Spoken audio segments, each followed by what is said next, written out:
आज हम एक बड़ी अनाउंसमेंट करने वाले हैं आपके सामने। मंडे से रोज सुबह 11 बजे हमारी क्लासेस स्टार्ट होने वाली है, जहां पर दिल्ली पुलिस का एक टारगेट बैच रहेगा। 11 से 12 आपकी पॉलिटी की क्लास चलेगी, 12 से 1 आपकी मैथ्स रहेगी और 1 बजे के बाद आपकी रीजनिंग की क्लास रहेगी, जहां पर सारी चीजें बिल्कुल न्यू पैटर्न के अकॉर्डिंग होगी। जीके की क्लास क्योंकि स्टार्टिंग में 1 घंटे से है, उसके बाद से फिर हम 2 सब्जेक्ट स्टार्ट करेंगे। यहां से हमारा पूरा टारगेट बैच रहेगा, जिसमें एक फिक्स टाइम में हम पूरा सिलेबस एक सीक्वेंस के साथ कंप्लीट करेंगे। ठीक है बच्चों, चलो आ जाओ सभी। आवाज सही आ रही है? सभी को बताओ, कोई दिक्कत तो नहीं है आवाज में? सभी को नमस्ते, गुड आफ्टरनून बच्चों। आज पूरा हम पहले दिल्ली पुलिस का पूरा सिलेबस देखते हैं, क्योंकि देखो बच्चों, कोई भी पेपर अगर हमें क्लियर करना है तो सबसे पहले हमें पूरा उसका सिलेबस पता होना चाहिए कि हमें पॉलिटी पढ़नी है तो उसका एक एक टॉपिक क्या है, ताकि हम पढ़ते जाएं तो हमारे पास ये होना चाहिए कि इतने टॉपिक हमारे कंप्लीट हो चुके हैं। जैसे ही आपका सब्जेक्ट कंप्लीट हो जाएगा, उसके बाद टॉपिक वाइज प्रैक्टिस सेट चलेंगे। यहाँ पर प्रैक्टिस क्वेश्चन रहेंगे हमारे, जिसमें प्रीवियस ईयर क्वेश्चन भी रहेंगे दिल्ली पुलिस में अब तक के आए हुए, साथ में उस टॉपिक से रिलेटेड जितने भी इंपॉर्टेंट क्वेश्चन बनते हैं वो भी हम सॉल्व करेंगे। ठीक है, आपको कोई भी दिक्कत हो, कुछ भी पूछना हो तो आप कमेंट बॉक्स में लिख देना। चलो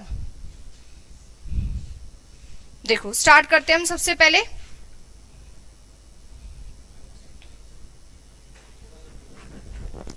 आवाज में कोई दिक्कत हो रही है? बताओ।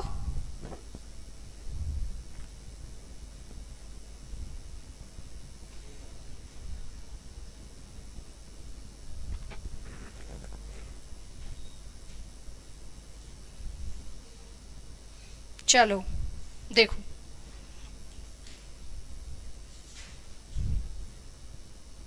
देखो बच्चों, सबसे पहले हमें पॉलिटी से शुरू करना है। तो हमारी जो क्लास रहेगी वो पॉलिटी से स्टार्ट होगी कल से 11 बजे से।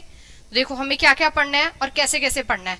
तो पूरी की पूरी जो हमारी पॉलिटी है, लगभग हमें एक सब्जेक्ट कंप्लीट करने में 1.5 महीना लगेगा, 1 से 1.5 महीना लगेगा, जहां पर पूरी डिटेल में चीजें पढ़ेंगे और जैसे क्वेश्चन अब पूछने शुरू हो गए उसी ट्रेंड के अकॉर्डिंग पढ़ेंगे। ये नहीं कि पुरानों की तरह ऊपर ऊपर से पढ़ा और कंप्लीट हो गया।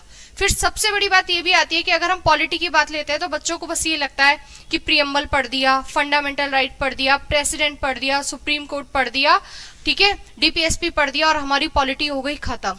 लेकिन आज आपको पूरा सीक्वेंस से मैं सिलेबस बताऊंगी यहाँ पर कि हमें शुरुआत कहाँ से करनी होती है और एंड कहाँ करना है, तब जाकर हमें पूरा दिल्ली पुलिस का जितने भी अब तक के प्रीवियस ईयर क्वेश्चन आए हुए हैं वहां से हमारे टॉपिक क्लियर हो रहे हैं या नहीं हो रहे हैं। इसका मतलब हमें सबसे पहले तो हमारा सिलेबस पता होना चाहिए। तो आप अपना कॉपी लेकर बैठो, पूरा पेन से पूरा नोट करो, आपके हाथ में पूरा सिलेबस होना चाहिए पढ़ने से पहले। ठीक है, देखो सबसे पहला जो टॉपिक रहेगा वो हमारा रहेगा constitutional development of India, Bharat का संवैधानिक विकास। इसका मतलब हम पॉलिटी में कॉन्स्टिट्यूशन पढ़ रहे हैं, लेकिन उस कॉन्स्टिट्यूशन की शुरुआत कैसे हुई है। तो ये वाला जो टॉपिक है ना, ये पॉलिटी, ठीक है, और साथ में मॉडर्न हिस्ट्री दोनों से रिलेट करता है। तो इसकी कुछ बात तो हम पॉलिटी में ही कवर कर लेंगे और इसका कुछ हिस्सा इस टॉपिक का मॉडर्न हिस्ट्री में कंप्लीट करेंगे। ठीक है, यहाँ इस टॉपिक में हमें क्या क्या पढ़ना है, तो सबसे पहले हम पढ़ेंगे इंपॉर्टेंट एक्ट्स कि इसकी शुरुआत कहां से हो रही है, ब्रिटिश काल में हमारे जितने भी इंपॉर्टेंट एक्ट है वहां पर हमारे कॉन्स्टिट्यूशन की मांग उठी कैसे, उसके बाद पूरा का पूरा हमारा कॉन्स्टिट्यूशन बना कैसे, यानी कि मेकिंग ऑफ इंडियन कॉन्स्टिट्यूशन, यानी कि हमें कौन सा टॉपिक पढ़ना है, कॉन्स्टिट्यूंट असेंबली। तो सबसे पहले पूरी की पूरी वो देखेंगे पृष्ठभूमि कि ये शुरू कैसे हो रहा है। उसके बाद देखेंगे कि कॉन्स्टिट्यूंट असेंबली, हमने हमारा कॉन्स्टिट्यूशन बना दिया। अब बना दिया तो उसके अंदर हमें क्या क्या पढ़ना है, प्रीएम्बल पढ़ना है हमारा तीसरा टॉपिक, फिर शेड्यूल्स एंड पार्ट्स पढ़ेंगे, उसके बाद सोर्सेस पढ़ेंगे। अब सोर्सेस के साथ एक नया टॉपिक आता है जो अपने आप में कोई टॉपिक तो नहीं है, लेकिन इससे क्वेश्चन पूछे हुए हैं, जिसे हम बोलते हैं विशेषताएं। हमारा जो इंडियन कॉन्स्टिट्यूशन है उसके कैसे कैसे फीचर्स है, तो यहाँ हम डिस्कस करेंगे unitary feature of federal features, क्योंकि नए क्वेश्चन आने लगे हैं जहां हमें 4 ऑप्शन में ये देकर ये पूछा जाता है कि इनमें से कौन सा एक फीचर यूनिटरी है और कौन सा एक फीचर फेडरल है। तो हमें सीधा रटना नहीं है कि ये 7-8 फीचर यूनिटरी है, ये 7-8 फीचर फेडरल है। मैं आपको पूरा डिटेल में समझाऊंगी कि ताकि अगर नया ऑप्शन भी आए तो आप पहचान जाओ, आपको रटने की जरूरत ही ना पड़े कि फेडरल क्या होता है, यूनिटरी क्या होता है, पूरा तरीके से इस चीज को समझेंगे।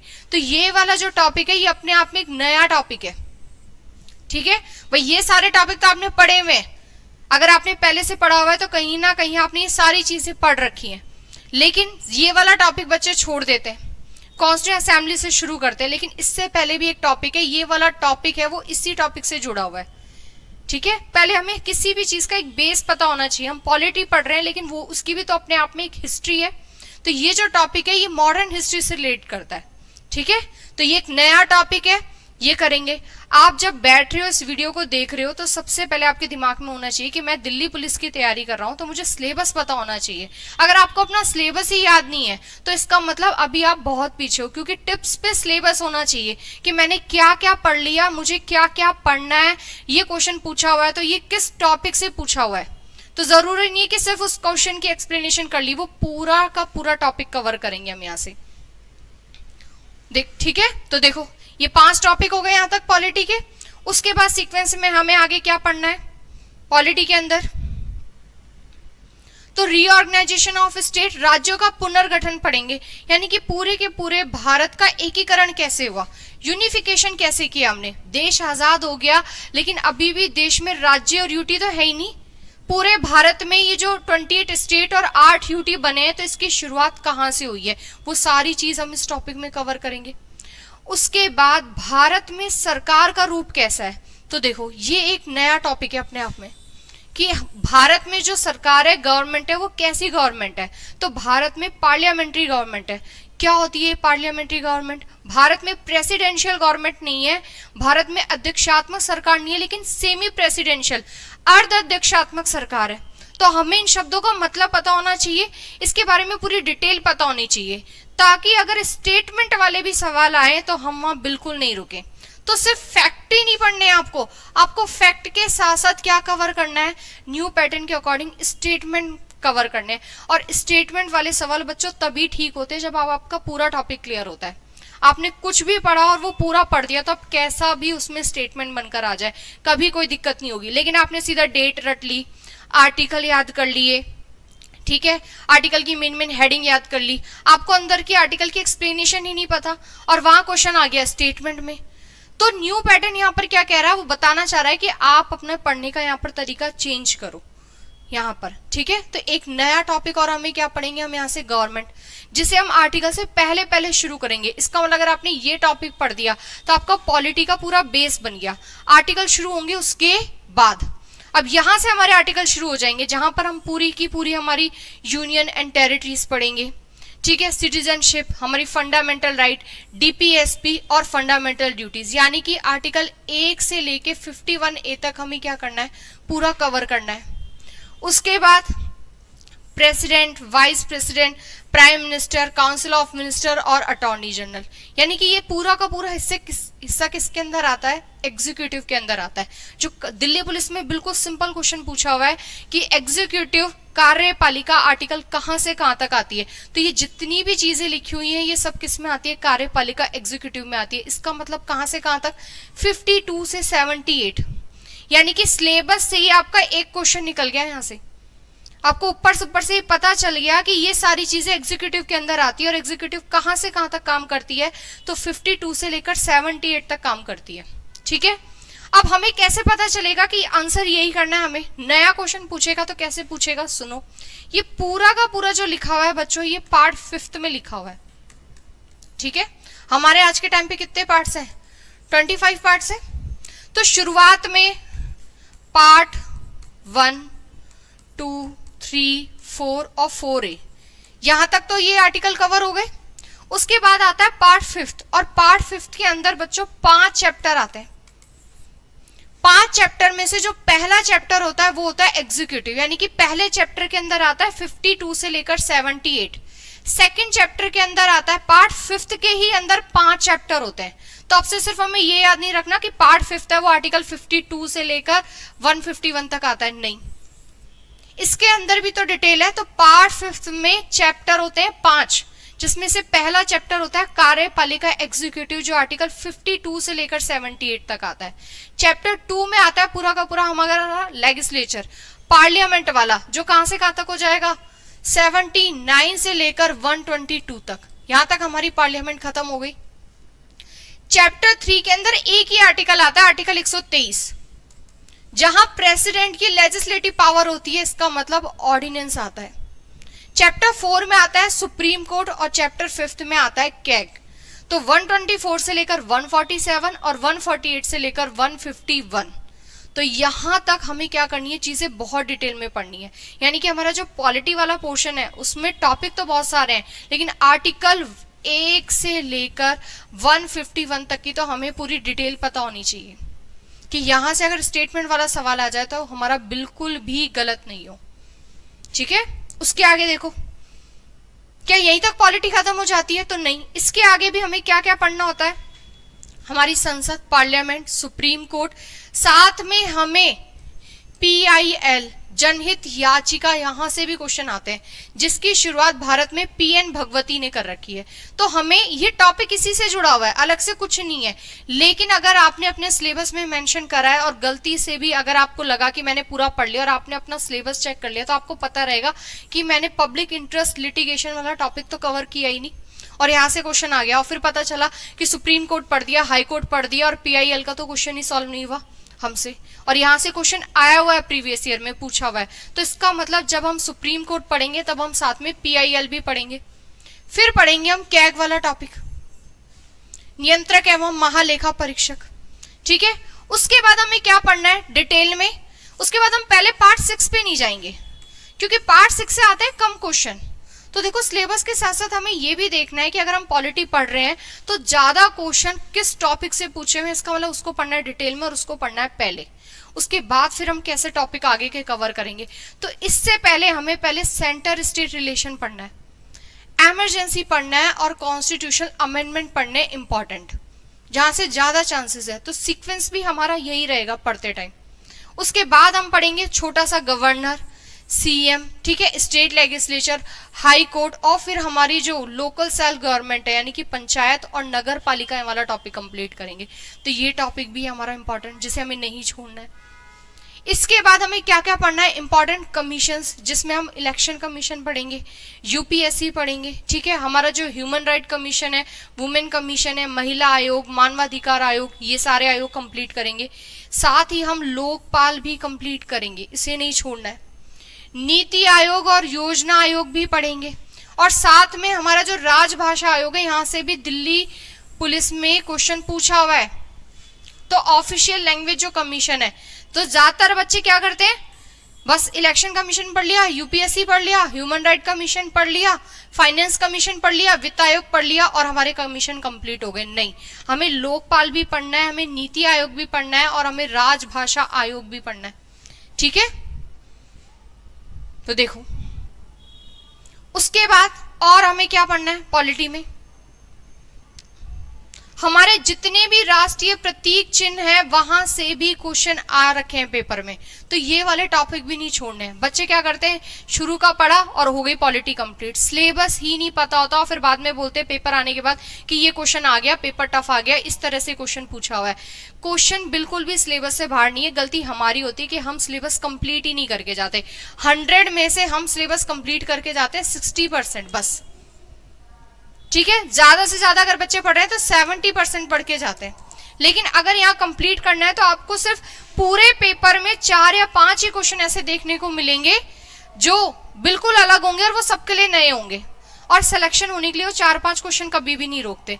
आपको 50 नंबर का आपका जीके का पोर्शन है तो आपको 50 में से 40 क्वेश्चन तो तैयार होने चाहिए। 50 में से आपने 30 ही क्वेश्चन तैयार कर रखे हैं, 25 ही क्वेश्चन तैयार कर रखे हैं, तो सिलेक्शन तो वैसे भी नहीं हो रहा। तो नए क्वेश्चन मान लो ज्यादा से ज्यादा मैंने मान लिया कि 10 क्वेश्चन आ गए, तो वो 10 में से भी कितने ही बच्चों के ठीक होंगे। जो सिलेक्शन होगा वो तो 40 क्वेश्चन पे रुका हुआ है। अगर कुछ नया भी आ गया तो वो 10 में ही तो आएगा, पूरा का पूरा पेपर थोड़ी ना चेंज होता है। इसका मतलब गलती हमारी है कि हम सिलेबस कंप्लीट करके नहीं जा रहे। तो यहाँ से और टॉपिक हमें क्या पढ़ना है, राष्ट्रीय प्रतीक चिन्ह, ठीक है। नेशनल डेवलपमेंट काउंसिल, राष्ट्रीय विकास परिषद भी पढ़ना है, यहां से भी क्वेश्चन आता है। तो ये जो टॉपिक है पॉलिटी के टॉपिक है। उसके बाद हमारी यूनियन टेरिटरीज, हमारी UT, schedule caste and tribal areas, ठीक है। यहां तक हमारा पूरा का पूरा क्या होता है, पॉलिटी का सिलेबस कंप्लीट होता है। तो पहले तो आप सबसे पहले क्या करना, इस वीडियो को देखने के बाद पूरा का पूरा सिलेबस नोट डाउन करना कि हमें पॉलिटी में क्या क्या पढ़ना है, ठीक है।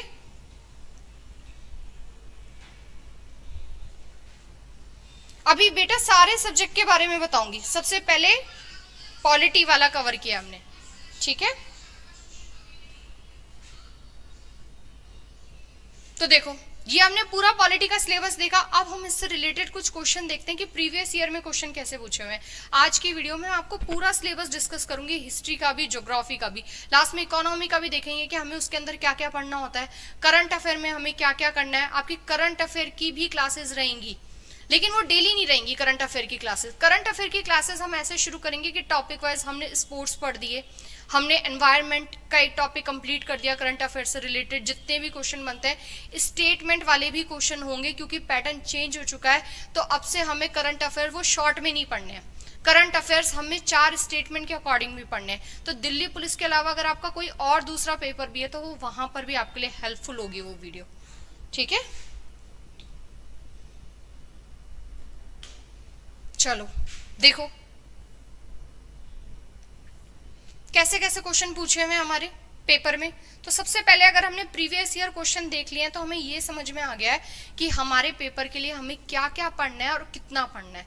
तो देखो भारत के संविधान में जो समवर्ती सूची यानी कि जो हमारी कॉन्करेंट लिस्ट है वो हमने कहाँ से ली है, तो कहाँ से ले रखी है हमने, ऑस्ट्रेलिया से ले रखी है। तो दिल्ली पुलिस के 2023 में पूछा हुआ क्वेश्चन है, इसका मतलब इसके लिए हमें कौन सा टॉपिक पढ़ना पड़ेगा, सोर्सेज वाला टॉपिक पढ़ना पड़ेगा, जो सबसे शुरुआत का टॉपिक है, ठीक है। तो शुरू के जो 7 टॉपिक है वहीं से ही 2 से 3 क्वेश्चन आ जाते हैं पॉलिटी के। इसका मतलब 7 में से 2 या 3 क्वेश्चन बनने के तो पूरे पूरे चांसेस जो आपके शुरू के टॉपिक है। तो देखो इस क्वेश्चन को देख के हमें पता चला कि हमें क्या पढ़ना है, सोर्सेज वाला टॉपिक पढ़ना है। तो ये तो बहुत इजी क्वेश्चन पूछा हुआ इन्होंने। उसके बाद देखो अगला क्वेश्चन, भारत के संविधान की 10वीं अनुसूची के अलावा अन्य मामलों के लिए राज्य विधानसभा के सदस्यों की अयोग्यता का निर्णय कौन कर सकता है। यानी कि सीधा सिंपल ये कह रहा है कि अगर एमएलए या फिर MLC, member of legislative assembly, member of legislative council, ये दोनों कहाँ पाए जाते हैं, स्टेट के अंदर, राज्य के अंदर, राज्य विधानमंडल में। अगर इन लोगों को हमें डिस्क्वालीफाई करना है 10 शेड्यूल के अलावा, तो ये पावर किसके पास होती है। तो देखो स्टेट की बात हो रही है तो इसका मतलब सीएम का तो लेना देना नहीं है, ठीक है। फिर आता है राज्यपाल, इलेक्शन कमीशन और हाई कोर्ट। तो कौन करेगा, तो सेंटर में ये पावर होती है बच्चों प्रेसिडेंट के पास। तो इसका मतलब स्टेट में ये पावर किसके पास हो जाएगी, गवर्नर के पास हो जाएगी। तो इसका मतलब हमें राज्यपाल वाला टॉपिक पढ़ना पड़ेगा, खाली राष्ट्रपति पढ़ने से काम नहीं चलेगा, ठीक है। ऑप्शन में हाई कोर्ट भी दे रखा है, स्टेट इलेक्शन कमीशन भी दे रखा है, तो कम से कम इनका हमें आर्टिकल तो पता होना ही चाहिए यहां पर। अगला क्वेश्चन देखो,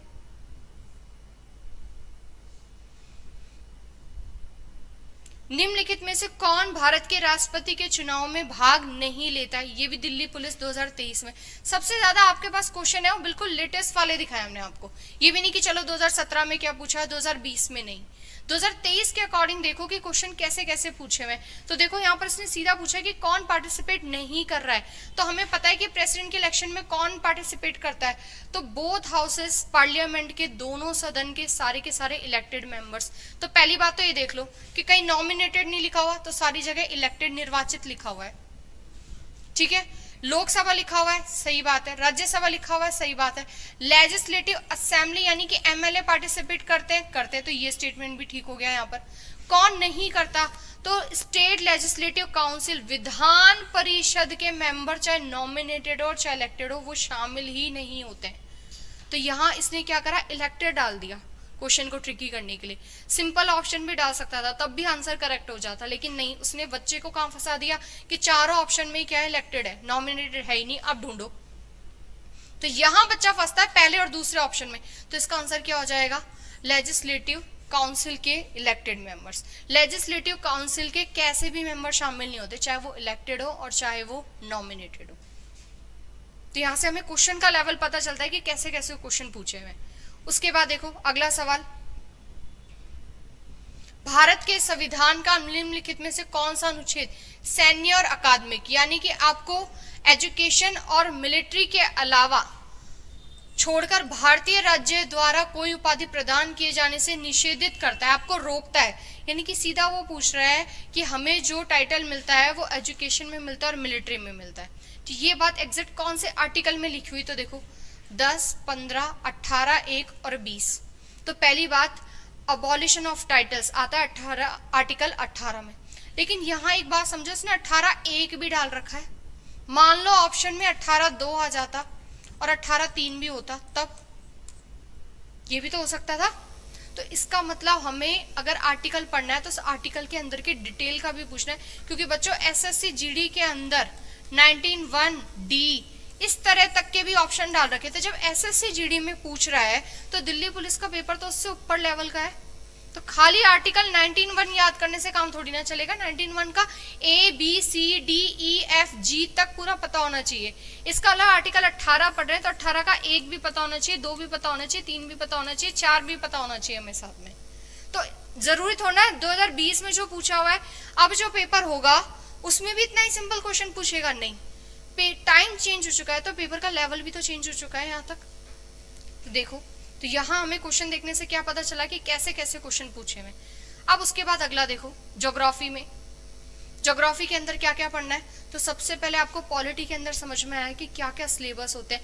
लास्ट वाले टॉपिक मैं बिल्कुल 100% श्योर होकर कह रही हूँ कि बहुत सारे बच्चे छोड़ के जाते हैं, उन्हें प्रतीक चिन्ह पढ़ना ही नहीं होता, उन्हें राष्ट्रीय विकास परिषद, लोकपाल, राजभाषा आयोग, ये सारे टॉपिक वो छोड़कर जाते हैं और फिर ये बोलते हैं कि क्वेश्चन पेपर टफ आ गया और क्वेश्चन यहाँ से पूछ लिया। तो गलती हमारी, हमने वो कंप्लीट ही नहीं करा। क्यों? क्योंकि हमें सबसे पहले सिलेबस ही नहीं पता। हम सिलेबस ये देखते हैं, अच्छा पॉलिटी पढ़नी है, राष्ट्रपति उपराष्ट्रपति पढ़ दिया, प्राइम मिनिस्टर पढ़ दिया, सुप्रीम कोर्ट पढ़ दिया, कैग पढ़ दिया, इंपॉर्टेंट अमेंडमेंट्स पढ़ दिए, ठीक है, इंपॉर्टेंट कमीशंस पढ़ दिए और हमारी पॉलिटी कंप्लीट। लेकिन पता ही नहीं है कि क्वेश्चन कैसे कैसे पूछे हुए हैं। तो सारे प्रीवियस ईयर देखकर पूरा का पूरा सिलेबस डिटेल में लिखा हुआ है, अच्छे से नोट करना। अब देखो ज्योग्राफी में हमें क्या क्या पढ़ना है। ज्योग्राफी में सिर्फ इंडियन ज्योग्राफी नहीं है, फिजिकल ज्योग्राफी भी है और साथ में वर्ल्ड ज्योग्राफी के क्वेश्चन भी पूछे हुए हैं। लेकिन जहां से ज्यादा पूछा हुआ है वो पोर्शन हम पहले कंप्लीट करेंगे। क्लियर है यहां तक सभी को? बताओ, ठीक है।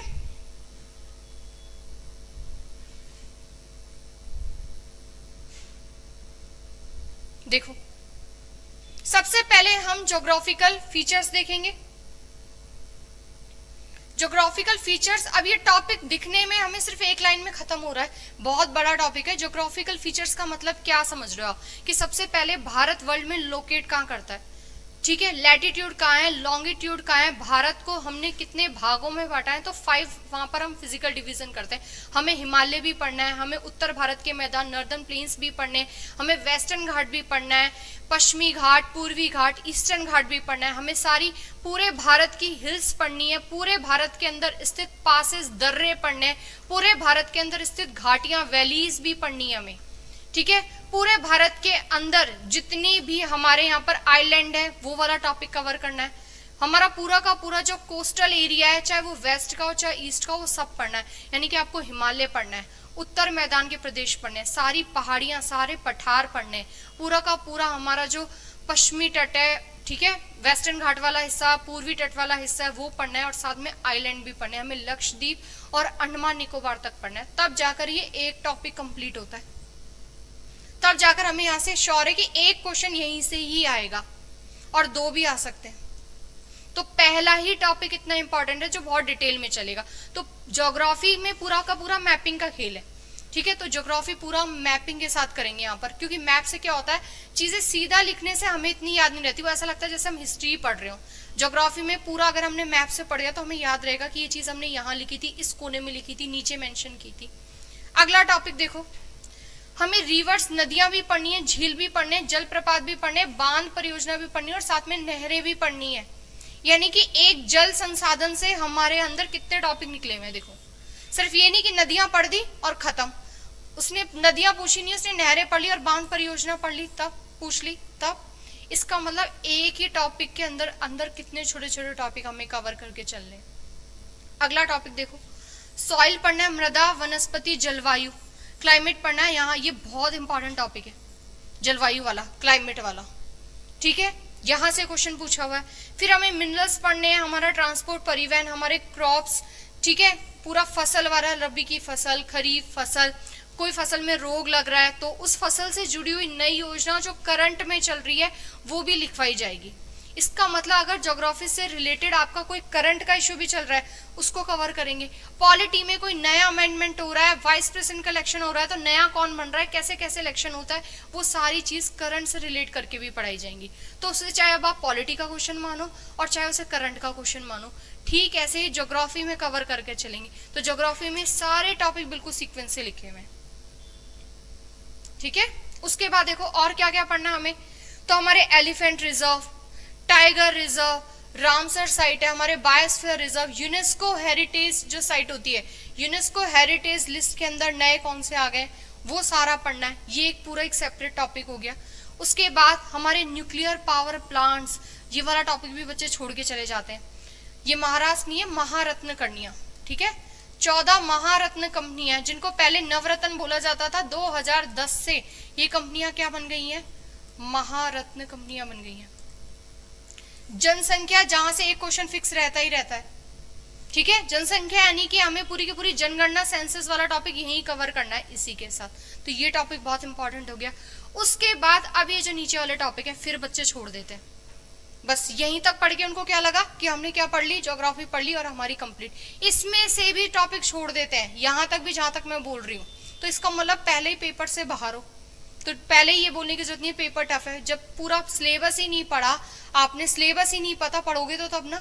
तो देखो क्या क्या पढ़ना है हमें, यूनिवर्स भी तो पढ़ना है हमें, ब्रह्मांड के अंदर स्थल मंडल, जल मंडल और वायुमंडल भी पढ़ना है, बहुत इंपॉर्टेंट टॉपिक है। दिल्ली पुलिस के अंदर 4 से 5 क्वेश्चन पूछे हुए प्रीवियस ईयर को मिलाकर पूरे, तो ये टॉपिक तो बहुत इंपॉर्टेंट है अपने आप में, जो फिजिकल ज्योग्राफी से पूरा जुड़ा हुआ है। क्या पढ़ना है हमें साथ में, एनवायरनमेंट भी पढ़ना है और इकोलॉजी भी पढ़नी है, चट्टान भी पढ़नी है आपको, ज्वार भाटा, भूकंप, ज्वालामुखी, ये सब कुछ पढ़ने। इंडिया से रिलेटेड पढ़ते हुए करना है इसको, चल दे, ठीक है। इंडिया से जो जो रिलेट कर रहा है वो पढ़ना, और ये वाला टॉपिक अपने आप में बच्चों करंट का टॉपिक है, एनवायरनमेंट और इकोलॉजी वाला, ठीक है। तब फिर हमें लगता है कि अब पेपर में ये सवाल नया कहां से आ गया, तो हमें टॉपिक ही छोड़ दिया हमने पूरा का पूरा, तो कैसे कवर होगा। उसके बाद देखो हमें वर्ल्ड का भी पढ़ना है, यहाँ से वर्ल्ड का हमें क्या क्या पढ़ना है, पर्वत, नदियां, मैदान, पठार, खनिज, जलमार्ग, रेगिस्तान और घास के मैदान। इसका मतलब सबसे पहले तो हमें ये क्लियर होना चाहिए कि वर्ल्ड ज्योग्राफी हमें पढ़नी है नहीं पढ़नी, तो पढ़नी है, क्वेश्चन पूछे हुए भी है तो किस किस टॉपिक से पूछे हैं तो वही कवर करना है, लेकिन जितनी डिटेल में हम इंडियन ज्योग्राफी पढ़ेंगे उतनी डिटेल में नहीं पढ़ना बस। तो सीक्वेंस भी यही रहेगा, हम पढ़ाते टाइम पहले मैं आपको इंडियन ज्योग्राफी कराऊंगी, उसके बाद फिर हम ये 7वां और 8वां टॉपिक कंप्लीट करेंगे, और सबसे लास्ट में फिर हम वर्ल्ड ज्योग्राफी भी कंप्लीट करेंगे।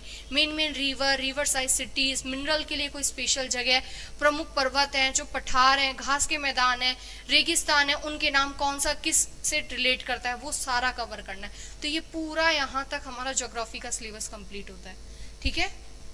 देखो अब क्वेश्चन कैसे कैसे पूछे हुए, आपको लगे कि नहीं ये तो बहुत ज्यादा बता दिया, इतना तो पढ़ना ही नहीं होता जीके में, तो क्वेश्चन देख लो, और यकीन नहीं आए तो गूगल पे सर्च करके देख लेना कि आपको कोई गलत क्वेश्चन बता दिया है, तो पूरा एग्जैक्ट देख लेना कि किसमें। तो दिल्ली पुलिस 2020 में पूछा हुआ है, पहला टॉपिक बताया था मैंने आपको, वहीं से क्वेश्चन पूछा हुआ है कि कर्क रेखा, ट्रॉपिक ऑफ जो कैंसर है, 23.5 डिग्री हमारी जो लाइन है, ये किस सभी राज्यों से होकर गुजरती है, किसके सिवाय, यानी कि इनमें से कौन सा एक स्टेट है जो कवर नहीं करता। इसका मतलब सबसे पहले हमें इसके बारे में डिटेल पता होनी चाहिए, तो 8 राज्यों से होकर गुजरता है। 8 में कौन कौन सा, गुजरात, राजस्थान, मध्य प्रदेश, छत्तीसगढ़, झारखंड, पश्चिम बंगाल, त्रिपुरा और मिजोरम। तो देखो इनमें से कौन सा एक नाम है जो मैंने नहीं बोला, तो गुजरात बोला है, मध्य प्रदेश बोला है, हरियाणा नहीं बोला, मिजोरम भी बोला, तो इसका मतलब किससे नहीं होकर गुजरती, तो हरियाणा से होकर नहीं गुजरती। अब अगली बार जरूरी थोड़ा है वो यही पूछेगा कि किससे होकर नहीं गुजर रही है, ये सवाल तो 2020 में पूछा हुआ है। ये भी पता है कि 8 से होकर गुजरती है, और आपको 8 के क्या है नाम भी याद है, लेकिन 8 का सीक्वेंस भी तो याद होना चाहिए कि सबसे पहले गुजरात ही आएगा, फिर राजस्थान ही आएगा, फिर एमपी ही आएगा, इसके बाद फिर छत्तीसगढ़ आएगा, तो फिर झारखंड आएगा, फिर वेस्ट बंगाल आएगा, फिर त्रिपुरा आएगा, फिर उसके बाद मिजोरम आएगा। ये भी तो नेक्स्ट लेवल का ही क्वेश्चन बन सकता है यहां से। तो इस तरह से हमें क्वेश्चन कवर करके चलने हैं, ठीक है। उसके बाद देखो, भारत के जो पर्णपाती जो वन है, जो डेसिडियस हमारे फॉरेस्ट है, उसमें पाए जाने वाले वृक्ष कौन से, यानी कि आपसे एग्जांपल पूछ लिया यहाँ से, तो कौन कौन से, सागौन, महोगनी, चीर और आबूनस। तो इसका आंसर रहेगा सागौन। सागौन के अलावा साल हो गया, शीशम हो गया, आंवले हो गए, ये सारे इसके अंदर आते हैं। इसका मतलब हमें इस क्वेश्चन को सॉल्व करने के लिए कौन सा वाला टॉपिक पढ़ना है, वनस्पति वेजिटेशन वाला टॉपिक पढ़ना है, जो सिलेबस में लिखा हुआ है, ठीक है। आगे देखो,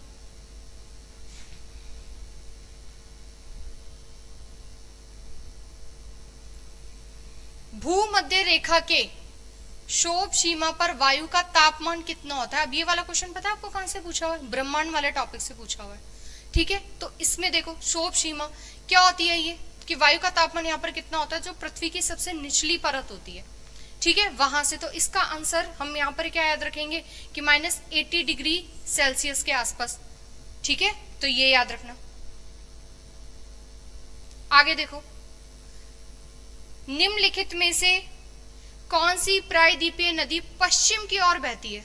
अब उसने पूछा ही नहीं कि नदी कहां से निकल रही है, कितने किलोमीटर है, और उसकी जो मेजर ट्रिब्यूटरीज है, सहायक नदियां कौन सी है। उसने क्या पूछा, किस तरफ बह रही है। तो इसका मतलब हमें सिर्फ ये याद नहीं रखना कि नदी कितनी लंबी है, कहां से ओरिजिन हो रही है, और उसकी सहायक नदियां कौन सी है। डायरेक्शन भी देखनी है कि वो नदी कहाँ पश्चिम की ओर बह रही है। तो पश्चिम की ओर कौन सी बहने वाली नदी है, गोदावरी, कृष्णा, कावेरी की नर्मदा।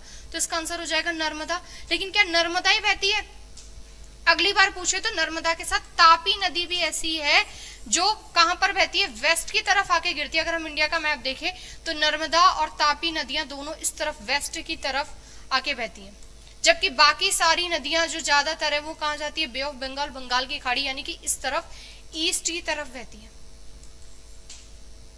ठीक है। तो देखो, इसका मतलब हमें ये वाला टॉपिक भी पढ़ना है और कैसे पढ़ना है। आगे देखो, हिमाचल प्रदेश के उत्तर पूर्वी भाग में स्थित कौन सी घाटी ठंडी मरुस्थलीय घाटी के रूप में प्रसिद्ध है। तो इसका मतलब कौन सा टॉपिक पढ़ना है हमें, घाटी। अब ये वाला सवाल आपको पता है कहां से पूछा हुआ है, जो ज्योग्राफी का जो मैंने फर्स्ट टॉपिक मेंशन करा है। दर्रे हो गए, घाटियां हो गई, ठीक है, सारी की सारी पहाड़ियां हो गई, दो जो हिमालय हैं उनके बीच में कोई भ्रंश घाटी है, तो उसका नाम भी पता होना चाहिए। तो देखो कौन सी घाटी है, तो देखो आलो घाटी, संगीति घाटी, पार्वती घाटी की स्पीति घाटी। तो स्पीति नदी के पास ही कौन सी घाटी है, स्पीति घाटी है, ठीक है, जो हिमाचल प्रदेश में स्थित है। तो इसका मतलब हमें क्या पढ़ना है, वैलीज भी पढ़नी है। अब वैलीज भी वी शेप की है, यू शेप की है, ये भी तो पढ़ना है हमें। अगर इस तरह का पूछ लिया तो पेपर इसका मतलब टफ बन गया वहां से। और जैसे हम 2025 के हमने अभी तक के पेपर देखे, उससे हमें लगता है कि दिल्ली पुलिस के लिए हमें ये तो नहीं सोचना, क्योंकि दिल्ली पुलिस में सिलेक्शन ना मैथ्स और रीजनिंग का खेल नहीं है, सारा का सारा जीके का खेल है। अगर किसी को लगता है कि जीके नहीं पढ़ी जा रही है तो बेटा इसका मतलब दिल्ली पुलिस तो बिल्कुल ही मत सोचना। 50 नंबर है वहां पर, करंट अफेयर है, पूरा का पूरा जीके के सारे टॉपिक है और साइंस है यहाँ पर। तो 50 नंबर अकेली जीके लेके बैठी हुई है, जबकि कट ऑफ बहुत कम जाती है। इसका मतलब पेपर का लेवल किस तरह का आता है, तो देखो यहाँ से, ठीक है। तो इस क्वेश्चन से भी हमें पता चला कि कौन सा टॉपिक पढ़ना है। उसके बाद देखो, मैग्रोव एवं डेल्टा वनस्पति के विकास के लिए कौन सी मृदा उपयुक्त होती है, यानी कि इसका मतलब हमें कौन सा वाला टॉपिक पढ़ना है, सॉइल वाला टॉपिक पढ़ना है। तो मैग्रोव वेजिटेशन कहाँ पाई जाती है, सुंदरबन डेल्टा, वेस्ट बंगाल की तरफ। तो इसके लिए कौन सी रहेगी, काली मृदा नहीं है तो महाराष्ट्र की तरफ हो गई, लेटेराइट, मृदु मृदा वेस्ट राजस्थान की तरफ हो गई, नहीं। तो इसका आंसर क्या हो जाएगा, महीन कणों वाली मृदा, जलोढ़ मृदा, अलुवियल ऑयल, ठीक है। अलुवियल जो सॉइल है ये इसके लिए सबसे बेस्ट है। तो यहां से हमने क्या देखे कि ज्योग्राफी में कैसे कैसे क्वेश्चन पूछे हुए। उसके बाद देखो, सूर्य पर दिखाई देने वाले काले धब्बों को क्या कहा जाता है। अब देख लो सबसे पहले कहां पूछा हुआ है क्वेश्चन, 2023 में। तो ये टॉपिक तो ज्यादातर बच्चे क्या होते हैं, छोड़ के चले जाते हैं, तो ब्रह्मांड वाले टॉपिक में ही क्लियर होगा। तो सूर्य पर दिखाई देने वाले काले धब्बों को चंद्रमा के धब्बे, पृथ्वी के धब्बे, काले धब्बे या सूर्य के धब्बे, तो इसको सूर्य के धब्बे ही कहा जाता है, ठीक है। इसका करेक्ट आंसर क्या हो जाएगा, सूर्य के धब्बे ही कहा जाता है इनको। तो इसका मतलब ये ब्रह्मांड वाला टॉपिक भी हमें कितने डिटेल में पढ़ना है, और पढ़ना है, बिल्कुल भी नहीं छोड़ना है। 2023 में पूछा हुआ सवाल है, तो इस टॉपिक को तो हम किसी भी हाल में नहीं छोड़ सकते।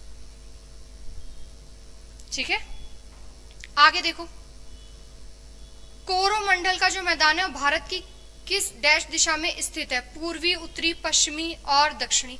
तो देखो ये वाला अगर हमारा भारत का निचला वाला हिस्सा है, तो ये जो हमारा यहाँ पर, ठीक है, आंध्र प्रदेश का कुछ हिस्सा और पूरा का पूरा तमिलनाडु वाला हिस्सा, इसको बोलते हैं कोरोमंडल कोस्ट। तो ये किस तरफ हो गया हमारा? यहाँ पर देखो ईस्ट की तरफ हो गया भाई, वेस्ट है इधर, तो इसका आंसर क्या हो जाएगा? ईस्ट, पूर्वी तरफ हो जाएगा कोरोमंडल।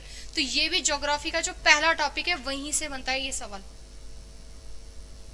ठीक है, तो यहां तक हमने क्या देखा? पूरा का पूरा ज्योग्राफी। लास्ट आता है हमारा जो इंपॉर्टेंट सब्जेक्ट रहता है हिस्ट्री, और हिस्ट्री भी कितने पार्ट में डिवाइड है? 3 में है। ठीक है, प्राचीन इतिहास है, मध्यकालीन इतिहास है और आधुनिक इतिहास है। अब आज के पेपर को देखते हैं, सबसे ज्यादा सवाल कहां से पूछे जाते हैं? तो एंशिएंट हिस्ट्री से पूछे जाते हैं सबसे ज्यादा। इसके अलावा इन तीनों में से भी सबसे ज्यादा डिटेल में हमें कौन सी पढ़नी है? Ancient history. उसके बाद हमें पहले मॉडर्न हिस्ट्री पढ़नी है। ठीक है, मिडाइवल हिस्ट्री के 1 या 2 ही क्वेश्चन पूछे जा रहे हैं, और इनकी भी संख्या धीरे धीरे कम होती जा रही है। अगर हम जितने भी पेपर अब हो रहे हैं उसको देखें, तो इसका मतलब इन तीनों में से भी सबसे ज्यादा जोर तो हमें एंशिएंट हिस्ट्री पे देना है, जिससे इन तीनों में से सबसे टफ क्वेश्चन भी यहीं से बनते हैं। अब एंशिएंट हिस्ट्री की शुरुआत भी कहाँ से होती है? तो इंडस वैली से नहीं होती है, इंडस वैली से भी पहला एक टॉपिक होता है। तो देखो एंशिएंट हिस्ट्री के कौन कौन से टॉपिक कवर करने हैं हमें? प्री हिस्टोरिक पीरियड पढ़ना है हमें पूरा, जहां पर हमें मध्य पाषाण काल, नव पाषाण काल, ये सारे पढ़ने हैं। तो ये वाला टॉपिक है, और यहां से सवाल आता ही आता है, ये बहुत इंपॉर्टेंट टॉपिक है। ठीक है, तो देखो उसके बाद फिर आप इंडस वैली पढ़ोगे, वैदिक सभ्यता पढ़ोगे, फिर उस वैदिक सभ्यता के जस्ट बाद ही भारत में धर्म का जन्म हो जाता है, तो बौद्ध धर्म पढ़ना है, जैन धर्म पढ़ना है। जैसे ही बौद्ध धर्म और जैन धर्म चल रहे होते हैं, इसी के सिमिलर महाजनपदों का उदय हो जाता है।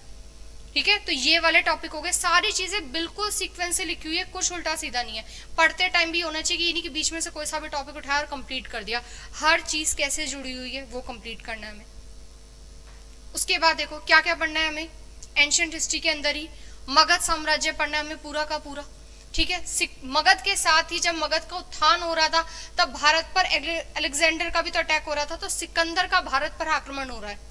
तो ये सिर्फ एक ही लाइन नहीं पढ़नी, इसके बारे में सारे के सारे फैक्ट पढ़ने कि कहां तक आके रुका, कौन सी नदी तक उसका युद्ध हुआ, युद्ध में क्या हुआ, उसके वहां से चला गया तो उसके जाने के कारण क्या थे।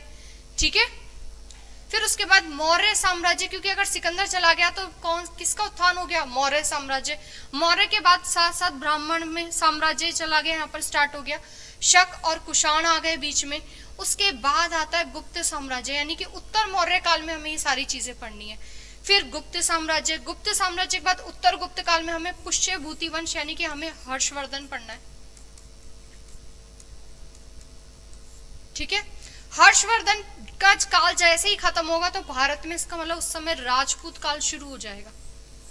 तो बच्चे क्या करते हैं? हर्षवर्धन पढ़ा और सीधा दक्षिण भारत पे आ जाते हैं। नहीं, बीच में हमें राजपूत काल भी पढ़ने, जहां पर इंपॉर्टेंट जो डायनेस्टी, वहां पर वंश जो उत्थान हो रहे हैं, हमें उसके बारे में भी पढ़ना है।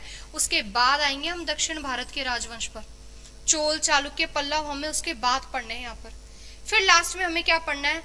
पूरे भारत की हमारी एंशिएंट हिस्ट्री से जुड़ी हमारी कला, संस्कृति, मंदिर और किताबें, यानी कि इंपॉर्टेंट जितने भी ग्रंथ लिखे हुए हैं, जितनी भी किताबें रिलेटेड हैं, वो सारी पढ़नी है। तो ये टॉपिक बहुत इंपॉर्टेंट है, जहां से क्वेश्चन आता ही आता है, फिक्स है इस वाले टॉपिक से। ये सबसे लास्ट में कवर करेंगे एक साथ, सारी किताबें, सारी पूरे भारत में सारे मंदिर, कौन कौन सी कलाएं चल रही थी, उन कलाओं की क्या क्या विशेषता होती है। ठीक है, अब देखो मध्यकालीन इतिहास में क्या पढ़ना है? तो मध्यकाल का जो शुरुआत होती है वो इस्लाम के उदय से होती है। तो हमें पैगंबर मोहम्मद साहब के बारे में भी पढ़ना है। तो इस्लाम का उदय, भारत में अरबों का आक्रमण, यानी कि हमें मोहम्मद बिन कासिम के बारे में पढ़ना है। ठीक है, हमें 6th सेंचुरी से शुरू कर देना है यहाँ पर। उसके बाद भारत में तुर्कों का आक्रमण हो रहा है, इसका मतलब महमूद गजनवी और मोहम्मद गौरी पढ़ना है। फिर हमें पूरी की पूरी दिल्ली सल्तनत पढ़नी है। इसका मतलब दिल्ली सल्तनत में हमें गुलाम वंश, खिलजी वंश, तुगलक वंश, सैयद वंश और लोधी वंश पढ़ना है इसके अंदर। फिर हमें मुगल साम्राज्य पढ़ना, और मुगल साम्राज्य के साथ उन मुगलों के राजपूतों के साथ भी तो संबंध थे, तो इसका अलावा हमें कुछ जानकारी राजस्थान की भी साथ में लेकर चलनी है यहाँ से, और बहुत अच्छी अच्छी स्टोरी है, पूरा स्टोरी के साथ इसे कंप्लीट करेंगे। तो राजपूत संबंध हो गए। फिर इसी समय जब वहां पर दिल्ली सल्तनत चल रही है, तो तुगलक वंश जब चल रहा है, तब दो नए राज्यों का उत्थान होता है, विजयनगर और बहमनी साम्राज्य भी पढ़ना है, मराठा पढ़ना है जिसमें हम शिवाजी पढ़ेंगे, ठीक है, सिख पढ़ना है हमें, सिखों के सारे 10 गुरु पढ़ने हैं, फिर हमें भक्ति और सूफी आंदोलन, यानी कि अगर हमें ये सारे हमने टॉपिक कंप्लीट कर लिए, इसका मतलब पूरा का पूरा मध्यकाल जो हमारा मध्यकालीन इतिहास है वो कंप्लीट हो गया, एक सिंगल टॉपिक भी नहीं छूटा। अब बात आती है कि जो मुगलों की जो स्थापत्य कला है, उनकी जो संगीत कला है, वो उसी के साथ कंप्लीट कर लेंगे, ठीक है, तो कुछ भी नहीं छूटेगा यहाँ से। अब आता है यहाँ पर मॉडर्न हिस्ट्री। मॉडर्न हिस्ट्री में कहाँ से पढ़ना है हमें, तो मॉडर्न हिस्ट्री का मतलब 1857 की क्रांति बिल्कुल भी नहीं होती है, उससे पहले भी टॉपिक होते हैं। कौन कौन से? भारत में यूरोपियंस आ रहे हैं, भारत में पुर्तगाली, डच, स्वीडिश, डेनिश, अंग्रेज, ये कैसे आ रहे हैं, ये वाला टॉपिक पढ़ना है। अंग्रेज और फ्रांसीसियों के बीच में युद्ध हो रहा है, बॉडी वॉश का युद्ध हो रहा है, वेदरा का युद्ध हो रहा है, ये सारी चीजें पढ़नी है। बंगाल के नवाब पढ़ने, मैसूर, पंजाब, मराठा, यानी कि टॉपिक हमें कोई भी छोड़ते हुए नहीं चलना है। भले ये सारे टॉपिक ना, अगर जब मैं आपको पढ़ाऊंगी तो आप देखोगे एक एक पेज का टॉपिक है बस ये, लेकिन पढ़ने तो है, छोड़ने तो नहीं है। फिर 1857 का विद्रोह पढ़ना है हमें। फिर हम पढ़ेंगे स्वामी विवेकानंद, राजा राम मोहन राय, इसका हमें सामाजिक सुधार आंदोलन पढ़ने, हमें कूका विद्रोह, अहोम विद्रोह पढ़ने, इसका हमें जनजातीय विद्रोह भी पढ़ने, ठीक है। उसके बाद भारत में शिक्षा का विकास कैसे कैसे हुआ है, तो शिक्षा को लेकर कौन कौन से एक्ट आ रखे, किस वायसराय ने, किस गवर्नर ने शिक्षा को लेकर क्या काम कर रखा है, तो ये भी एक सेपरेट टॉपिक है। सारे इंपॉर्टेंट न्यूज़पेपर और मैगजीन्स और जितनी भी इंपॉर्टेंट किताबें हैं वो पढ़नी है। सारे के सारे इंपॉर्टेंट एक्ट 1813, 33, 53, 1909, 1919, 1935 और 1947 का एक्ट भी यहाँ पर हम कंप्लीट करेंगे। तो इंपॉर्टेंट एक्ट्स पढ़ने हैं। फिर हमें बंगाल के गवर्नर से शुरू होती है, तो फिर गवर्नर जनरल के बाद वायसराय, यानी कि पूरा का पूरा 1947 तक। और लास्ट जो वायसराय वापस क्या बन जा रहा है, जी गवर्नर जनरल बन जाता है। सी राजगोपालाचारी एकमात्र भारतीय गवर्नर जनरल है जिन्होंने 1950 तक काम कर रखा, 26 जनवरी 1950 तक। उसके बाद उनकी जगह कौन लेंगे, डॉक्टर राजेंद्र प्रसाद, यानी कि भारत में गवर्नर जनरल का पद खत्म हो जाएगा और राष्ट्रपति का पद आ जाएगा। तो बंगाल के गवर्नर से हम यहाँ पर शुरू करेंगे, यानी कि हम रॉबर्ट क्लाइव से शुरू करेंगे और सी राजगोपालाचारी तक पूरा का पूरा पढ़ेंगे। उसके बाद कांग्रेस की स्थापना और क्रांतिकारी जितनी भी गतिविधियां वो सारी होंगी। अलग से पूरा का पूरा गांधी युग कंप्लीट करना है। बंगाल का विभाजन, मुस्लिम लीग, जितने भी दिल्ली दरबार लगे हैं वो हमें कंप्लीट करने। फिर देखो होम रूल आंदोलन, असहयोग आंदोलन, जलियांवाला कांड, रॉलेट एक्ट हो गया, ठीक है, चोरा चोरी कांड, ये सब इसमें मतलब बहुत मेन में लिखा हुआ है कि आपको ये सारा पढ़ना है, इसमें से कुछ नहीं छोड़ना है। साइमन कमीशन, काकोरी ट्रेन कांड, सविनय आंदोलन, अगस्त प्रस्ताव, क्रिप्स मिशन, भारत छोड़ो आंदोलन, शिमला सम्मेलन, वेवल योजना और कैबिनेट मिशन तक पूरा पढ़ना है हमें। उसके बाद कैबिनेट मिशन के साथ ही भारत में अंतरिम सरकार बनाई जाती है, क्योंकि ब्रिटिशर्स अब भारत को आजाद करके जा रहे हैं, तो भारत को शासन तो करना आता ही नहीं है, तो शासन सिखाने के लिए क्या बनाई थी, अंतरिम गवर्नमेंट बनाई थी, जिसके प्रेसिडेंट कौन थे, लॉर्ड वेवल, और वाइस प्रेसिडेंट कौन थे, पंडित जवाहरलाल नेहरू। तो अंतरिम गवर्नमेंट बननी है। अंतरिम गवर्नमेंट ने काम कब तक करा है, 15 अगस्त तक, जिस दिन भारत आजाद हो रहा है। इसका मतलब उसके बाद भारत का स्वतंत्र भारत का खुद का मंत्रिमंडल कैबिनेट भी तो बनेगा, तो वो भी तो पढ़ना है कि इसमें कितने सदस्य थे और इसमें कितने सदस्य थे। उसके बाद मेजर स्टेटमेंट पढ़ने हमें, किस एक्ट के बारे में किसने बोला है, कोई जो इंपॉर्टेंट पर्सनैलिटी है उसका स्टेटमेंट क्या है, और महिलाओं, जो महिला वाला टॉपिक है ये भी अलग से पूरा कंप्लीट करना है हमें, कि पूरे के पूरे राष्ट्रीय आंदोलन में किन किन महिलाओं ने पार्टिसिपेट करा, उनका जन्म कहाँ हो रखा है, उनकी कोई किताब, आज़ादी के बाद वो किसी स्टेट की सीएम बनी है या गवर्नर बनी है, पहले से उनका संबंध कहाँ से था, वो किस परिवार से है, ये सारी चीज़ें भी हमें पढ़नी है।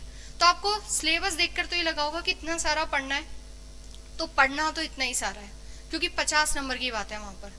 नेशनल जीके का बहुत अच्छा खासा रोल है, लेकिन इनमें से कुछ टॉपिक ऐसे हैं जो बहुत छोटे हैं, जो 1 से 2 पेज में खत्म हो जाएंगे। तो सिलेबस पूरा हमारे सामने आ गया कि हमें ज्योग्राफी में क्या पढ़ना है, पॉलिटी में क्या पढ़ना है और तीनों हिस्ट्री में क्या पढ़ना है और कैसे कैसे क्वेश्चन पूछे हुए हैं। ठीक है, तो यहां तक आपको बातें समझ में आ रही है। पूरी सेपरेट प्लेलिस्ट मिल जाएगी। पहले पॉलिटी शुरू होगी, उसके कुछ टाइम बाद ही मॉडर्न हिस्ट्री शुरू हो जाएगी। तो आपकी ये मान लो कि 1.5 महीने में आपकी पॉलिटी भी खत्म हो रही है और साथ में मॉडर्न हिस्ट्री भी खत्म हो रही है। जैसे ये 2 सब्जेक्ट कंप्लीट होंगे फिर सबसे पहले मैं आपको एंशिएंट हिस्ट्री पढ़ाऊंगी। ठीक है, और फिर हम ज्योग्राफी पढ़ेंगे, क्योंकि अगर हम सारे सब्जेक्ट देखें तो सारे सब्जेक्ट में से 4 सब्जेक्ट ऐसे हैं जहां से सबसे ज्यादा चांसेस बनते हैं। ये नहीं कि मिडाइवल हिस्ट्री पढ़ ली हमने उसी में टाइम खराब कर दिया, नहीं। सबसे पहले पॉलिटी, फिर मॉडर्न हिस्ट्री, एंशिएंट हिस्ट्री और ज्योग्राफी, ये 4 सब्जेक्ट कंप्लीट करने हैं। उसके बाद इकोनॉमिक्स आएगी, फिर स्टैटिक जीके आएगी और फिर करंट अफेयर इसके साथ साथ चलता रहेगा। ठीक है, तो दिल्ली पुलिस के लिए भी आपको पूरा करंट अफेयर पढ़ाया जाएगा। यहाँ पर पूरी अलग प्लेलिस्ट मिल जाएगी और साथ में जैसे जैसे टॉपिक होते जाएंगे टॉपिक वाइज क्वेश्चन सॉल्व करेंगे। सारे दिल्ली पुलिस के प्रीवियस ईयर भी सॉल्व करेंगे और अदर इंपॉर्टेंट क्वेश्चन भी सॉल्व करेंगे। क्लियर है यहाँ तक सभी को? ठीक है, पूरी जीके जीएस कंप्लीट होगी यहां से। ठीक है, देखो ये सारा हमने देख लिया। अब क्वेश्चन देख लेते हैं। प्री हिस्टोरिक वाला टॉपिक था हमारा, तो देखो मानव इतिहास में किस काल से खाद्य उत्पादक बना, यानी कि एक तरह से जो मानव है उसने खेती करना किस काल से शुरू करा। तो देखो पूरा पाषाण युग, मध्य पाषाण, ताम्र पाषाण की नव पाषाण। तो कहां से शुरू कर रखा है बच्चों? नव पाषाण से कर रखा है। ठीक है, ये नव पाषाण कहां से कहा तक है? तो 6000 से लेकर 1000 ईसा पूर्व तक चलता है ये वाला टाइम पीरियड। और इसी समय मिट्टी के बर्तन बनना शुरू हो गए। ठीक है, और मनुष्य ने खेती करना शुरू कर दिया, यानी कि खाने के लिए चीजें शुरू हो गई। उससे पहले के काल में ये सारी चीजें नहीं थी। तो इसका आंसर नव पाषाण युग हो गया। तो उसके बारे में हमें और बातें भी तो पढ़नी है कि मनुष्य ने मिट्टी के बर्तन बनाना कब से शुरू करा, या हो सकता है अगली बार इसका टाइम पीरियड ही पूछ लिया। तो देखो 2023 में ही पूछा हुआ क्वेश्चन है। अगला सवाल देखो, सिंधु सभ्यता का सबसे बड़ा भारतीय स्थल कौन सा है? अब उसने ये पूछा ही नहीं कि कौन सा स्थल इनसे सिंधु घाटी सभ्यता से, उसने क्या पूछा है तो चारों के चारों ही, लोथल, राखीगढ़ी, धोलावीरा और शनुद्रो, लेकिन सबसे बड़ा कौन सा है? तो सबसे बड़ा इन चारों के अकॉर्डिंग देखे तो राखीगढ़ी है। और राखीगढ़ी कहाँ पड़ता है? तो हरियाणा का जो हिसार जिला है वहां पर, घग्गर नदी के किनारे। तो इसको ना हमसे नदी भी तो पूछ सकता है कि कौन सी नदी के किनारे, तो घग्गर नदी के किनारे हो गया, हरियाणा में स्थित हो गया। तो यहाँ इसने क्या यूज करा है? सबसे बड़ा भारतीय स्थल कौन सा है, ये पूछा है सवाल। ठीक है, आगे देखो,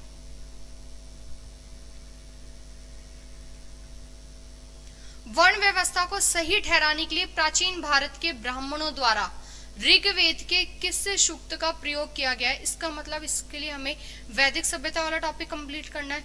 तो ऋग्वेद में भी सूक्त पूछ लिया, वर्ण सूक्त, ब्रह्म सूक्त, पुरुष सूक्त की मानस सूक्त। तो इसका आंसर रहेगा पुरुष सूक्त। अब पुरुष सूक्त आता किसमें है? तो ऋग्वेद का बच्चों जो 10वां मंडल है ना उसमें आता है पुरुष सूक्त। शुरुआत में ब्राह्मण, ठीक है, क्षत्रिय और वैश्य, ये 3 ही थे। बाद में शूद्र शब्द जोड़ा गया है। तो ये किसके अंदर आता है? पुरुष सूक्त के अंदर आता है। ठीक है, तो ये देखो बहुत डिटेल से क्वेश्चन पूछा हुआ है ये वाला भी। तो 10वें मंडल में क्या आता है? पुरुष सूक्त आता है, जिसके अंदर शुरुआत में 3 शब्द थे। 4 वर्णों की, अगर क्वेश्चन पूछ ले कि 4 वर्णों की बात भी कौन से सूक्त में की गई है, तो पुरुष सूक्त में ही की गई है, जिसमें शुरू में 3 शब्द थे, शूद्र शब्द को आगे चलकर जोड़ा गया है। ठीक है, उसके बाद देखो, अशोक के शासनकाल में निर्मित स्तूपों में निम्नलिखित में से किस सामग्री के स्तंभ बने? यानी कि हमें पता है कि उसने स्तूप तो बना रखे हैं, लेकिन किस चीज के बना रखे हैं? तो ग्रेनाइट के बना रखे हैं, पत्थर के बना रखे हैं, संगमरमर के बना रखे हैं, कि ईंट बन के बना रखे हैं। तो उस समय इन सब में से क्या प्रचलित है? तो इसका आंसर क्या हो जाएगा? पत्थर। ये तो अब बहुत इजी क्वेश्चन पूछ लिया कि पत्थर के बने हुए, लेकिन कैसे वाले पत्थर? तो एकाश्मक पत्थर। एकाश्मक पत्थर का मतलब होता है जब आपने एक ही पत्थर के बड़े टुकड़े को काटकर उसके अंदर से एक चीज बना दी। आपने दूसरा पत्थर यूज ही नहीं करा, एक ही पत्थर को काटा और उसी से ही सारी की पूरी चीज बना दी, तो इसको बोलते हैं एकाश्मक पत्थर। तो अशोक के जो स्तूप है उनकी खास बात यह है कि पत्थर से तो बने हुए लेकिन एकाश्मक पत्थर से बने हुए। तो ये भी तो सवाल बन सकता है यहाँ से, तो ये पूरा कंप्लीट करेंगे हम। उसके बाद देखो अशोक के शासनकाल का तो कुछ पूछा ही नहीं। फिर देखो अष्टांगिक मार्ग, 8 प्रकार के जो पथ होते हैं, इसकी बात किसने करी है? तो किसने करी है? शंकराचार्य, गौतम बुद्ध, रामानुज की, महावीर स्वामी। तो ये बात किसने करी है? गौतम बुद्ध ने करी है। ठीक है, 4 आर्य सत्यों की बात भी किसने करी है? गौतम बुद्ध ने करी है। अष्टांगिक मार्ग अपनाने की बात किसने करी है? गौतम बुद्ध ने करी है। उसके बाद देखो किस सातवाहन राजा ने 125 ईस्वी के आसपास सातवाहन क्षेत्र को उसकी पूर्व की महानता में बहाल किया? ठीक है, तो कौन है? गौतमी पुत्र, कृष्ण तृतीय, मिहिर भोज की, राज राजा प्रथम। तो इसका आंसर हो जाएगा गौतमी पुत्र। और इसका नाम गौतमी पुत्र क्यों पड़ा है? क्योंकि इसकी जो माता थी उसका नाम था गौतमी बालाश्री। गौतमी बालाश्री। ठीक है, तो अपनी माता के नाम पर इनका पड़ा हुआ है। तो इसका मतलब हमें क्या पढ़ना है? सातवाहन वंश भी पढ़ना है, वहां से सवाल पूछा हुआ है। तो ये वंश, ये नहीं कि मौर्य पढ़ा, गुप्ता पढ़ा, पुष्यभूति में हर्षवर्धन पढ़ गया और खत्म नहीं। शक कुषाण भी पढ़ने, हमें सातवाहन वंश भी वहां से कंप्लीट करते हुए चलना है। उसके बाद देखो चोल प्रशासन। अब चोल के राजा का कुछ नहीं पूछा दक्षिण भारत में, चोल के प्रशासन का सवाल पूछा हुआ। इसका मतलब चोल प्रशासन के संबंध में वेट्टी शब्द का अर्थ क्या होता है? क्या होता है वेट्टी? तो व्यापारी, साहूकार, सैनिक की कर। तो वेट्टी क्या होता है? एक टैक्स होता है, लेकिन कैसा वाला टैक्स होता है? फ्री वाला होता है एक तरह से, कि व्यक्ति को राजा के लिए, ठीक है, या जो जमींदार है उसके लिए बिना मजदूरी के, यानी कि बिना पैसों के काम करना पड़ेगा। तो ये भी तो एक प्रकार का टैक्स हो गया जो आप दे रहे हो। तो बिना मजदूरी के, यानी कि आपको कोई पैसा नहीं मिलेगा। और ऐसा काम किस किस जगह करवाया जाता था? मान लो कोई मंदिर बन रहा है, कोई सार्वजनिक निर्माण कार्य हो रहा है, वहां पर लोग करते थे। तो वो जो टैक्स चलता था जहां पर बिना मजदूरी के आपको काम करना पड़ेगा अपने राजा के लिए, जमींदार के लिए, तो उसे क्या बोलेंगे? वेट्टी बोलेंगे। तो इसका मतलब वेट्टी का अर्थ पूछा है, लेकिन वेट्टी का डिटेल का मीनिंग भी तो पूछ सकते कि वेट्टी किस प्रकार का टैक्स है, वेट्टी किसको दिया जाने वाला टैक्स था। तो ये भी तो सवाल बन सकता है। तो इसका मतलब चोल के सिर्फ राजा नहीं पढ़ने, चोल का प्रशासन भी पढ़ना है, चोल की स्थापत्य कला भी हमें यहाँ पर साथ में लेकर चलनी है। उसके बाद देखो अबुल फजल द्वारा लिखा गया अकबरनामा कितनी पुस्तकों में विभाजित है? अब ये पूछ रहे, अब ये नहीं पूछ रहा इतना सिंपल कि अकबरनामा किसने लिखी है। तो अबुल फजल कौन है? अकबर के नवरत्नों में शामिल है। तो अकबरनामा कितनी पुस्तकों में विभाजित है? तो अकबरनामा बच्चों 3 में है। अकबरनामा फर्स्ट, सेकंड और थर्ड, और तीसरे वाली को बोलते हैं आईने अकबरी। 7 सालों में जाके पूरी हुई थी पूरी की पूरी अकबरनामा। ठीक है, अब ये जो 3 भाग हैं, इन तीनों भागों के टॉपिक भी तो पूछ सकता है कि अकबरनामा फर्स्ट में क्या आता है, सेकंड में क्या आता है, थर्ड में क्या आता है। तो अकबरनामा फर्स्ट में पूरे के पूरे अकबर के जो पूर्वज हैं उनके बारे में बात हो रही है, यानी कि हुमायूं तक। ठीक है, अकबरनामा सेकंड में अकबर के शासनकाल के बारे में बात हो रही है, और अकबरनामा थर्ड में उसका पूरा का पूरा जो साम्राज्य फैला हुआ है, उसने कौन कौन से युद्ध जीते हैं, वो सारी बातें आईने अकबरी में लिखी हुई हैं। तो पहली बात तो हमें तीनों के नाम पता होने चाहिए और तीनों के टॉपिक भी पता होने चाहिए। बहुत अच्छा सवाल बनता है यहां से। आगे देखो दिल्ली के किस सुल्तान ने कुछ कुछ आज की कागजी मुद्रा की तरह टोकन मुद्रा चलाई थी? ठीक है, तो टोकन मुद्रा यानी कि टोकन करेंसी चलाने वाला कौन है? अलाउद्दीन खिलजी, गयासुद्दीन तुगलक, मोहम्मद बिन तुगलक की बहलोल लोदी। तो टोकन करेंसी चलाने वाला मोहम्मद बिन तुगलक है बच्चों। ठीक है, मोहम्मद बिन तुगलक ने बहुत सारे इंपॉर्टेंट काम कर रखे, टोकन करेंसी चला रखी है इसने। टैक्स सिस्टम इसने मोहम्मद बिन तुगलक ने अलाउद्दीन खिलजी को फॉलो करा। अलाउद्दीन खिलजी ऐसा व्यक्ति था जिसने 50% टैक्स लिया था, मोहम्मद बिन तुगलक भी लेना चाहता था, लेकिन इसने टैक्स सिस्टम करा और अकाल पड़ गया। बदले में से एग्रीकल्चर लोन और देना पड़ गया, तो उसका नाम भी पूछ सकते हैं, तो सोनधर। ठीक है, फिर देखो किसकी अनुमति से अंग्रेजों ने सूरत में अपना पहला कारखाना स्थापित करा है? तो एक सवाल तो यहीं से निकल रहा है कि अंग्रेजों ने अपना पहला कारखाना फैक्ट्री कहाँ लगाई? तो सूरत में लगाई। अब परमिशन किसने दी? तो देखो जहांगीर, अकबर, शाहजहां और औरंगजेब। तो इसका आंसर रहेगा जहांगीर, क्योंकि अकबर का जो टाइम पीरियड है वो 1605 तक है। ठीक है, और 1605 के बाद जहांगीर बन रहा है, और उसी समय भारत में अंग्रेज आ रहे हैं, तभी यहां पर अंग्रेजों ने परमिशन ली, और वो परमिशन देने वाला कौन है? जहांगीर। उसके बाद देखो, आदिल शाह का मकबरा गोल गुंबज किस राज्य में आता है? तो आदिल शाह, इसका ना हमें पूरा का पूरा जब बहमनी साम्राज्य पढ़ेंगे वहां से सवाल पूछा है। तो गोल गुंबज कहां पर स्थित है? कर्नाटका में स्थित है बच्चों। तो इसका करेक्ट आंसर क्या हो जाएगा? कर्नाटका। ठीक है, आगे देखो अगला सवाल, किस विदेशी शक्ति ने भारतीय काली मिर्च के व्यापार को शाही एकाधिकार बना दिया? यानी कि यहां से याद रखना कि काली मिर्च का व्यापार किसी एक ही व्यक्ति के पास था, शाही एकाधिकार। तो किसके पास था? फ्रेंच, स्पेनिश, डच या पुर्तगाली? तो इसका आंसर हो जाएगा पुर्तगाली। पुर्तगाली अपनी पहली फैक्ट्री कहां लगा रहे हैं? तो कालीकट में लगा रहे हैं अपनी पहली फैक्ट्री, ये भी याद रखना, कालीकट। अगला सवाल ये भी तो पूछ सकता है कि पहली फैक्ट्री कहां लग रही है? तो कहां लग रही है? कालीकट। काली मिर्च का व्यापार करने आए थे और 60 गुना फायदा। वास्को डिगामा जो है वो भारत 3 बार आ चुका है। फिर देखो, एंग्लो मैसूर युद्ध 18वीं शताब्दी के दौरान मैसूर के शासकों और अंग्रेजी ईस्ट इंडिया कंपनी के बीच लड़े गए युद्धों की एक श्रृंखला थी। यानी कि पूछ रहा है कितने युद्ध लड़े गए। बस अब के आराम से ये पूछा कितने युद्ध लड़े गए? 6, 4, 2 कितनी? तो 4 युद्ध लड़े हुए। लेकिन चारों का हमसे सीक्वेंस भी तो पूछ सकता है, उनका ईयर भी सब तो पूछ सकता है। तो 67 से 69 हो गया, 1780 से 84 ये भी तो पूछ सकता है। दूसरा कब हुआ? तीसरा कब हुआ? 90 से 92 और लास्ट 1799 श्रीरंगपट्टनम की लड़ाई के साथ ये युद्ध क्या हो जाएगा?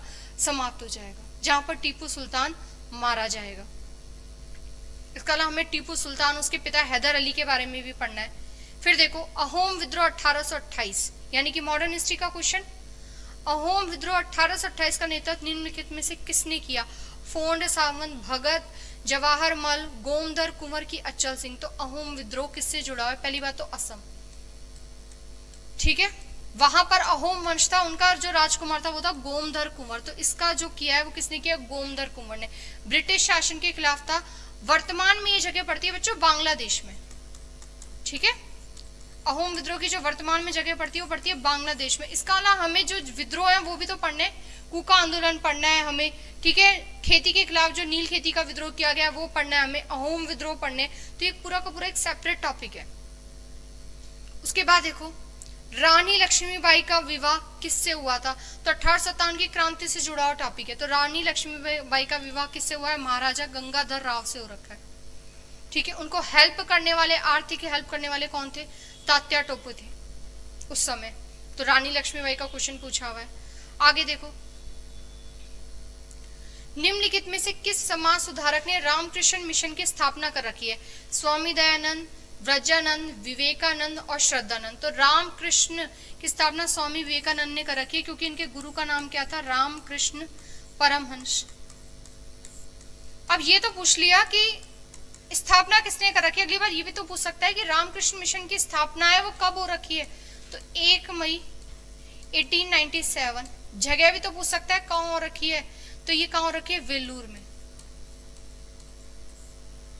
ठीक है, वेलूर में हो रखी है। तो इस तरह से हमें पूरी ये डिटेल भी लेकर चलनी है अगर हमें टॉपिक कवर करना है। उसके बाद देखो, भारतीय राष्ट्रीय कांग्रेस के किस अधिवेशन में साइमन कमीशन के बहिष्कार का निर्णय लिया गया था? तो साइमन कमीशन कब आ रहा है? नवंबर 1927 में इसका गठन हो रखा है।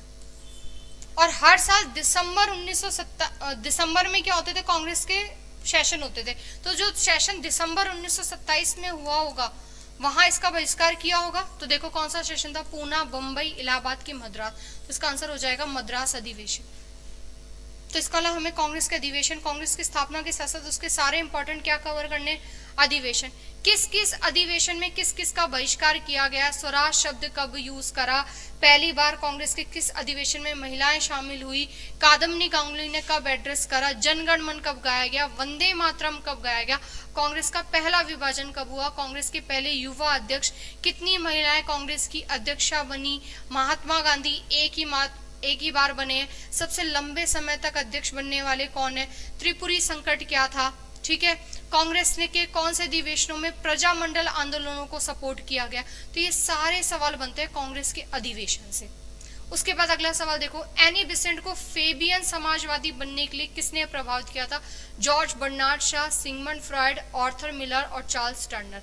तो जॉर्ज बर्नार्ड शॉ ने यहाँ पर क्या किया था? इनको हेल्प करी थी। ये दोनों के दोनों व्यक्ति थियोसॉफिकल सोसाइटी से जुड़े हुए थे। तो फेबियन समाजवाद बनने के लिए जॉर्ज बर्नार्ड शॉ ने किसकी हेल्प कर रखी है?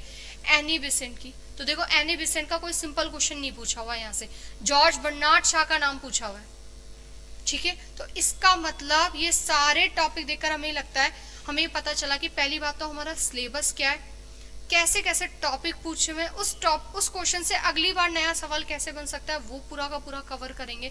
साथ में अब बात आती है हमारी इकोनॉमी की, ठीक है। तो जब ये चारों सब्जेक्ट कंप्लीट हो जाएंगे उसके बाद फिर हम इकोनॉमी के इंपॉर्टेंट टॉपिक देंगे। तो जब वो स्टार्ट करेंगे तब उसका सिलेबस, ठीक है। करंट अफेयर के लिए कौन कौन से टॉपिक हमें पढ़ने चाहिए, तो जैसे ही करंट अफेयर डालेंगे तब आपके लिए एक अलग से एक वीडियो आएगी जहां पर मैं आपको पूरा करंट अफेयर के बारे में बताऊंगी, कैसे पढ़ना है। डेली नहीं पढ़ना है, डेली हमें कोई टाइम वेस्ट नहीं करना है करंट अफेयर पढ़कर, और डेली पढ़ा भी नहीं जाता है, ठीक है। तो उसको भी पढ़ने का एक तरीका होता है, उसे हमें अभी से कैसे लेकर चलना है। फिर आती है सबसे लास्ट में स्टैटिक जीके। तो इंपॉर्टेंट स्टैटिक जीके के जितने टॉपिक है जहां से सबसे ज्यादा चांसेस होते हैं क्वेश्चन बनने के, हम वो वाले टॉपिक कंप्लीट करेंगे। तो इस तरह से आपको पूरा जीके का पोर्शन यहाँ पर कंप्लीट करवाया जाएगा। तो मंडे से क्लासेस बिल्कुल रेगुलर रहेंगी। तो सबसे पहले हम शुरू करने जा रहे हैं पॉलिटी। रोज 11 बजे हमारी सुबह क्लास स्टार्ट होगी, 11 से 12 पॉलिटी की रहेगी। कुछ टाइम बाद मॉडर्न हिस्ट्री शुरू हो जाएगी, तो आपकी जो क्लास का टाइम है वो 10 से 11 ऐड हो जाएगा, ठीक है। 12 से 1 मैथ्स और 1 बजे के बाद आपकी रीजनिंग, जिसमें हम नए टॉपिक ऐड करेंगे। तो आज की पूरी वीडियो में मैंने आपको पूरा डिटेल में जो सबसे मेन सब्जेक्ट होते हैं उनका सिलेबस कवर करा दिया, और साथ में आपको प्रीवियस ईयर क्वेश्चन देके ये भी बता दिया कि इसका मतलब आप कोई टॉपिक छोड़ रहे हो तो आप खुद गलती कर रहे हो यहाँ पर। तो ये सारे क्वेश्चन देकर हमें पता चल गया। तो आपको कोई भी सवाल हो तो आपको स्क्रीन पे हमारा नंबर दिखाई दे रहा है, वहां पर आप कॉन्टेक्ट कर सकते हो, ठीक है। पूरा प्रॉपर पढ़ाया जाएगा, कोई भी टॉपिक नहीं छोड़ा जाएगा। आप खुद अपने टॉपिक पे अब टिक लगाना कि कोई टॉपिक आपका छूटा तो नहीं है यहाँ तक, ठीक है। तो मंडे से हम मिलते हैं 11 बजे। थैंक यू बच्चों, चलो ठीक है।